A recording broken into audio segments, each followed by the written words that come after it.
સુરતના સલાબતપુરા અંજણા વિસ્તારમાં યુટ્યુબરની કરાયેલી ઘાતકી હત્યા મામલે પોલીસે 7 સગીર સહિત 9 હત્યારાઓને ઝડપી પાડ્યા હતા. તો ઘર પાસે બેસવા જેવી બાબતે થયેલા ઝઘડાની અદાવતમાં યુટ્યુબરની હત્યા કરાઈ હોવાનું સામે આવ્યું છે. સુરતમાં ગુનાખોરીનો ગ્રાફ રોજે રોજ વધી રહ્યો છે, ત્યારે સુરતના સલાબતપુરા વિસ્તારમાં આંજણા ખાતે યુટ્યુબરની ઘાતકી હત્યા કરાઈ હતી.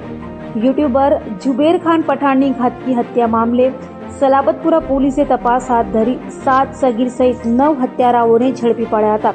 હત્યામાં રેહાન અને 17 વર્ષના સગીર મુખ્ય સૂત્રધાર હતા. તો યુટ્યુબરના ઘર પાસે બેસી રહેતા સગીર સહિતનાઓને તેણે ટકોર કરી પોલીસમાં અરજી કરતા તેની અદાવતમાં હત્યા કરાઈ હોવાનું પોલીસ તપાસમાં સામે આવ્યું છે.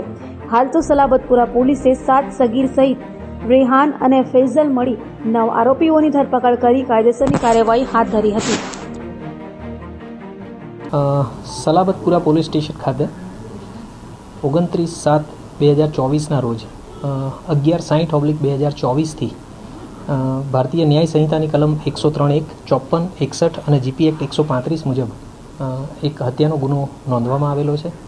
આ જે બનાવ છે એ આંજણા ફાર્મ અનવરનગર પાસે બનેલો છે અને એમાં જે મુખ્ય આરોપી છે એ રેહાન ઉર્ફે ગોરા સમીર શેખ, જે ઉંમર વર્ષ 18, અને એની સાથે ફૈઝલ ઉર્ફે તરોપા ઉર્ફે ભૂખા શેખ ફરીદ શેખ હમીદ, જેની ઉંમર વર્ષ 18 છે.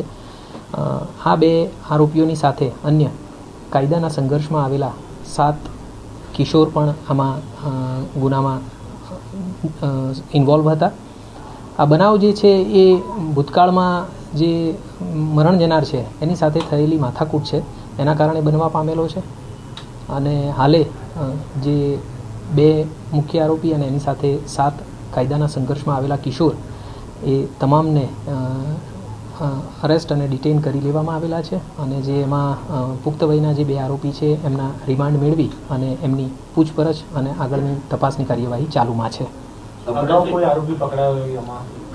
આમાંથી કોઈ પણ આરોપીઓ કે કાયદાના સંઘર્ષમાં આવેલા કિશોરો જે છે એમનો ભૂતકાળ તપાસતા હાલે એવી કોઈ પણ ઘટનામાં તેઓ સંડોવાયેલા હોય એવું ધ્યાને આવેલ નથી. આરોપીઓને એટલું તો શું જરૂર નતું કે મન્નાર પર 34 ઘઉં મારી તેની હત્યા કરવામાં આવી? એકચ્યુઅલી અમારી જે પૂછપરછ છે એમાં અમારા ધ્યાનમાં એવું આવ્યું કે જે 8 મહિના પહેલાં મરણ જનાર અને આ જે આરોપી અને કાયદાના સંઘર્ષમાં આવેલા કિશોર છે એમની વચ્ચે માથાકૂટ થઈ હતી. કારણ કે આ જે કાયદાના સંઘર્ષમાં આવેલા કિશોરો અને આ જે આરોપીઓ છે એ મરણ જનારના ઘરની સામે બેસી રહેતા હતા. જે વસ્તુ મરણ જનારને પસંદ નહોતી એના કારણે એમની વચ્ચે બોલાચાલી પણ થઈ હતી અને માથાકૂટ પણ થઈ હતી. તો એ બદલાની ભાવનાના કારણે થઈ અને પછી આ બનાવ બનવા પામેલો છે.